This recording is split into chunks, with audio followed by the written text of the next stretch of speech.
तो hello guys, कैसे हैं? उम्मीद करते हैं कि आप लोग अच्छे होइएगा। जी हाँ, बता दें कि फिर से आप सभी का दिल के धड़कन धनंजय धड़कन के काफ़ी शानदार सॉन्ग आप सबके बीच कल सुबह आ रहा है दोस्तों। जी हाँ, अगर आप लोग दिल के धड़कन धनंजय धड़कन के फैंस हैं तो इस चैनल को सब्सक्राइब करके ऑल पर क्लिक कर लीजिएगा कि आने वाले वीडियो आप तक पहुँच सके।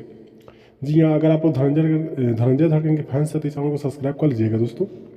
तो चलिए स्टार्ट करते हैं। सॉन्ग का टाइटल क्या है और कब तक करेंगे सॉन्ग को रिलीज, आप लोग बन रहे इस वीडियो के माध्यम से आज हम धनंजय धड़कन के ऊपर बातचीत करेंगे।